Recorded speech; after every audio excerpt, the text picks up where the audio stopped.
بسم اللہ الرحمن الرحیم۔ السلام علیکم بختاور اسلامک ٹی وی کے معزز ناظرین، امید کرتی ہوں کہ اللہ پاک کے فضل و کرم سے آپ سب خیر و عافیت سے ہوں گے۔ ناظرین، آب حیات کیا ہے، یہ کہاں واقع ہے، کیا اسے پینے والا قیامت تک زندہ رہتا ہے؟ حضرت خضر علیہ السلام کون تھے؟ کیا حضرت خضر علیہ السلام نے آب حیات پیا ہے؟ کیا حضرت خضر علیہ السلام ہمیشہ زندہ رہیں گے؟ دنیا میں کتنے لوگوں نے آب حیات پیا ہے اور سکندر اعظم نے آب حیات پینے سے کیوں انکار کیا تھا؟ آب حیات محض ایک خیال یا افسانہ ہے یا اس کی کوئی حقیقت بھی ہے؟ یہی ہماری آج کی ویڈیو کا موضوع ہوگا اور آج کی اس ویڈیو میں ہم آپ کو آب حیات کے بارے میں تفصیل سے بتائیں گے۔ ناظرین، اس حقیقت کے باوجود کہ ہر ذی روح کو موت کا ذائقہ چکھنا ہے، حضرت انسان ہمیشہ سے اپنی زندگی کی تلاش میں رہا اور اس کی اشد خواہش رہی ہے کہ موت جیسی حقیقت سے چھٹکارا حاصل کر لے۔ ہمیشہ جوان اور حیات رہنے کی تمنا میں انسان کسی ایسے چشمے کی کھوج میں رہا ہے کہ جس کا پانی پی کر حیات ابدی حاصل ہو سکے۔ بے شمار قصے، کہانی اور داستانوں میں اس چشمہ حیات کا ذکر ملتا ہے۔ ناظرین، آب حیات دراصل فارسی زبان کا لفظ ہے جس کے معنی آب بقا، آب دوم یا آب امر ہے۔ آب حیات کے متعلق یہ خصوصیات بیان کی جاتی ہیں کہ جو اسے پیے گا یا اس میں غسل کرے گا اسے حیات دائمی یا بقائے دوم حاصل ہو جائے گا۔ آب حیات کا تصور بہت قدیم ہے۔ اسلام سے پہلے بھی فارسی ادب کی مختلف داستانوں میں آب حیات کا ذکر ملتا ہے۔ ناظرین، اس دور کی داستانوں میں 3 اشخاص کا ذکر کیا گیا جو آب حیات یا نہر حیات تک پہنچے۔ ان میں حضرت خضر علیہ السلام اور حضرت الیاس علیہ السلام اور حضرت ذوالقرنین علیہ السلام شامل ہیں۔ ناظرین، داستانوں کے بیان کے مطابق آب حیات حضرت خضر علیہ السلام اور حضرت الیاس علیہ السلام کو نصیب ہوا اور یوں وہ حیات دائمی کے حامل ہوئے۔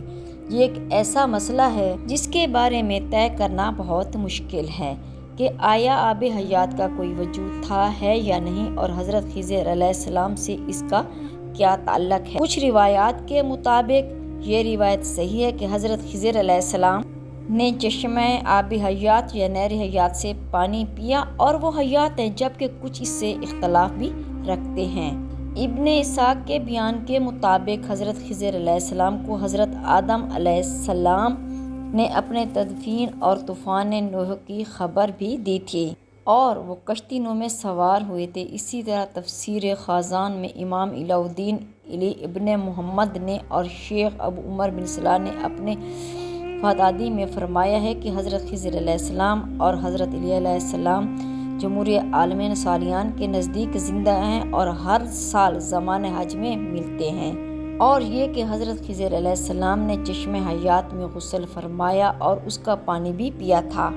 ناظرین، اس بحث کو منطقی انجام تک پہنچانے کے لیے قرآن مجید کی سورۃ کہف سے رہنمائی کی حاصل کرنے کی کوشش کرتے ہیں۔ سورۃ کہف کی آیات 61 سے لے کر 66 تک میں ارشاد ہوا ہے کہ حضرت موسیٰ علیہ السلام کو حکم ہوا کہ ہمارا ایک بندہ ہے جو تجھ سے بھی زیادہ عالم ہے۔ حضرت موسیٰ علیہ السلام نے عرض کی کہ پروردگار، میں اس تک کیسے پہنچوں؟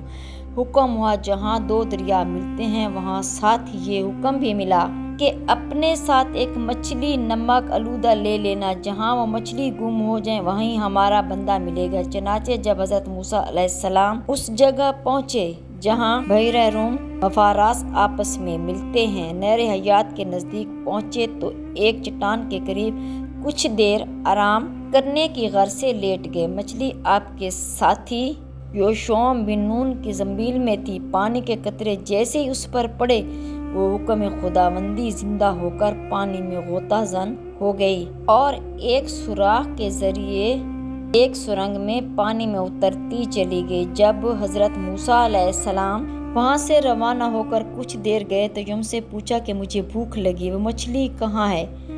تو اس نے کہا جہاں ہم نے آرام کیا تھا وہاں عجیب انداز سے چھلانگ لگا کر پانی میں غائب ہو گئی اور آپ کو بتانا مجھے شیطان نے بھلا دیا۔ حضرت موسیٰ علیہ السلام نے کہا بس واپس اسی جگہ کی ہمیں تلاش تھی، آپ مجھے واپس وہاں لے چلو۔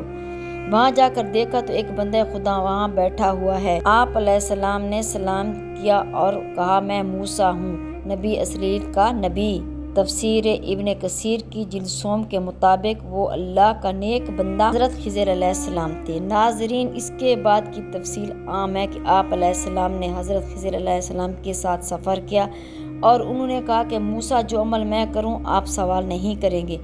آج کی ویڈیو میں ہم اس تفصیل میں نہیں جائیں گے کیونکہ اپنے ناظرین کو بس میں یہیں تک لانا مقصود تھا۔ جہاں قابل غور بات یہ ہے کہ نہر حیات کے پانی میں اللہ نے یہ تاثیر رکھی تھی کہ مردہ مچھلی پر اس پانی کے چھینٹے پڑنے پر وہ حکم خداوندی زندہ ہو کر پانی میں غائب ہو گئی، جبکہ حضرت خضر علیہ السلام نے وہاں پر مقیم تھے۔ تو کیا آپ اس پانی سے فائدہ نہیں اٹھایا ہوگا؟ یہ اللہ تعالیٰ کی نشانیاں ہیں، بے شک جو وہ چاہتا ہے وہی ہوتا ہے۔ ناظرین، آبی حیات اور خضر علیہ السلام کا واقعہ حضرت ذوالقرنین علیہ السلام سے بھی وابستہ ہے۔ حضرت خضر علیہ السلام اور حضرت ذوالقرنین علیہ السلام کے خالہ زاد بھائی وزیر اور علمدار رہے ہیں۔ یہ حضرت سام بن نوح علیہ السلام کی اولاد میں سے ہیں۔ مختلف روایات میں یہ بیان ملتا ہے کہ حضرت ذوالقرنین علیہ السلام نے پرانی کتابوں میں پڑھا تھا کہ سام بن نوح علیہ السلام کی اولاد میں سے ایک شخص چشمہ حیات سے پانی پی لے گا تو اس کو موت نہیں آئے گی، اس لیے حضرت ذوالقرنین علیہ السلام نے اس کی تلاش میں مغرب کا سفر کیا۔ حضرت ذوالقرنین علیہ السلام کے علم یہ بات آئی کہ چشمہ حیات اندھیرے راستوں میں موجود ہے، جیسے آج سائنس بلیک ہول کہتی ہے، اور وہاں 360 چشمے ہیں۔ لہٰذا ذوالقرنین علیہ السلام نے اپنے لشکر سے 360 افراد منتخب کی اور ہر ایک کو ایک مچھلی دے کر حضرت خضر علیہ السلام کی سربراہی میں روانہ کیا۔ تمام لوگوں کو یہ ہدایات دی گئیں کہ ہر افراد اپنی مچھلی کے ساتھ چشمے میں اتر جائے اور واپس آ کر اپنی مچھلی ظاہر کرے۔ کافی دشوار محنت کے بعد آخر کار یہ افراد ان چشموں تک پہنچنے میں کامیاب ہو گئے۔ جب واپس آئے تو حضرت ذوالقرنین علیہ السلام نے سب کو اپنی مچھلی جمع کرنے کے لیے کہا۔ سب نے اپنی مچھلی ان کے سامنے پیش کر دی سوائے حضرت خضر علیہ السلام کے۔ ذوالقرنین علیہ السلام نے دریافت کیا تو انہوں نے بتایا کہ جب میں چشمے اترا تو مچھلی میرے ہاتھ سے نکل کر پانی میں چلی گئی، تو میں نے غوطہ لگا کر اس کو پکڑنے کی بہت کوشش کی مگر ناکام رہا۔ حضرت خضر علیہ السلام نے کہا کہ وہ پانی آپ کے مقدر میں تھا۔ تفسیر صادق کے مطابق حضرت ذوالقرنین علیہ السلام نے حضرت ابراہیم علیہ السلام کے دست حق پرست پر اسلام قبول کر کے مدتوں ان کی صحبت میں رہے اور حضرت ابراہیم علیہ السلام نے ان کو کچھ وصیتیں بھی فرمائی تھیں۔ ناظرین، تفسیر ابن کثیر میں یہ روایات ملتی ہے کہ ذوالقرنین علیہ السلام حضرت ابراہیم علیہ السلام کے دور میں تھے اور انہوں نے ابراہیم علیہ السلام کے ہمراہ خانہ کعبہ کا طواف بھی کیا۔ اس سے ظاہر ہوتا ہے کہ حضرت خضر علیہ السلام بھی ابراہیم علیہ السلام کے دور کے ہیں، جبکہ ایک محتاط اندازے کے مطابق حضرت ابراہیم علیہ السلام اور حضرت موسیٰ علیہ السلام کے درمیان 600 سال سے زیادہ فاصلہ ہے۔ ان تمام حوالہ جات سے یہ نتیجہ سامنے آتا ہے کہ حضرت خضر علیہ السلام کو یا تو عمر طوفانی دی گئی تھی یا پھر وہ حکم خداوندی بقایا حیات ہیں، واللہ اعلم۔ ناظرین، اس زمن کچھ علماء مصفرین اور مؤرخین کی مزید رائشیں پیش خدمت ہیں۔ امام بدر الدین عینی نے ان کے متعلق لکھا ہے کہ جمہور کو موافق یہ ہے کہ حضرت خضر علیہ السلام نبی تھے اور زندہ ہیں۔ مصنف بدر الدین عینی کتاب علم باب علم با ما ذکر فی الذھب موسیٰ میں لکھتے ہیں کہ خدمت بحر یعنی سمندر میں لوگوں کی رہنمائی کرنا حضرت خضر علیہ السلام کے سپرد ہے۔ اسی طرح تفسیر خزان میں ہے کہ اکثر علماء اس بات پر اتفاق کرتے ہیں کہ حضرت خضر علیہ السلام زندہ ہیں۔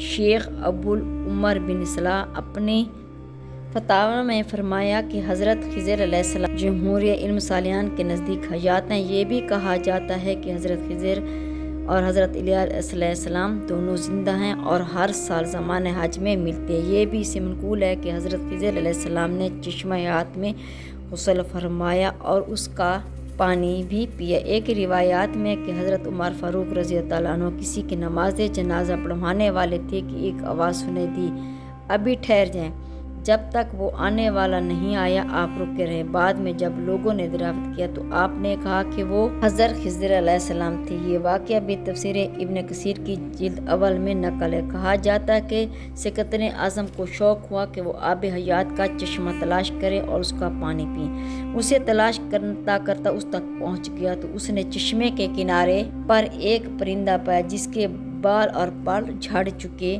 تھے اور کھال لٹکی ہوئی تھی، چونچ گھس چکی تھی، لنگڑا لنگڑا کر چل رہا تھا۔ سکندر نے پوچھا، اے پرندے، تو آب حیات کے چشمے کا پانی پی کر ٹھیک کیوں نہیں ہو جاتا، کیوں اتنی تکلیف میں پڑا ہے؟ تو اس نے کہا کہ میں چشمے کا پانی پی پی کر تو اس حال کو پہنچا ہوا ہوں۔ اب علم ہوا کہ آب حیات ابھی زندگی تو دیتا ہے مگر جوانی نہیں۔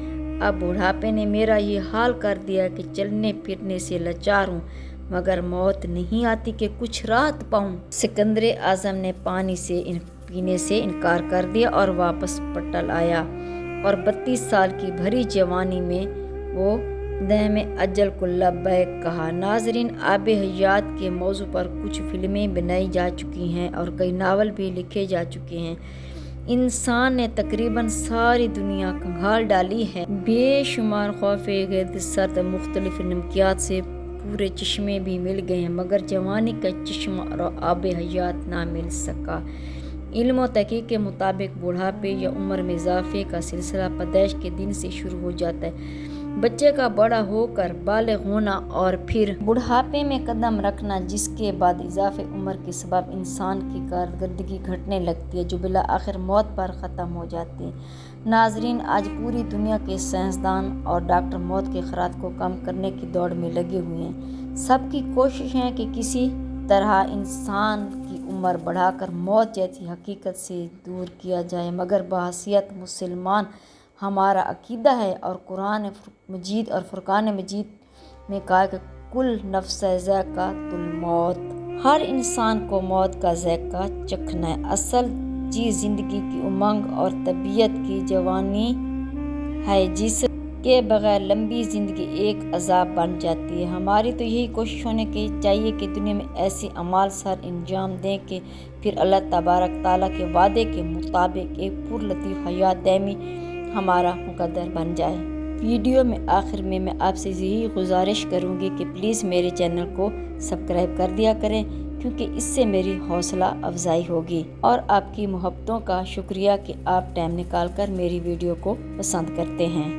اگر میری آج کی ویڈیو آپ کو اچھی لگی ہو تو لائک کریں، شیئر کریں، سبسکرائب کریں، بیل آئیکن کو پریس کریں تاکہ ہر آنے والی میری ویڈیو آپ تک بآسانی پہنچ سکے اور میری حوصلہ افزائی ہو۔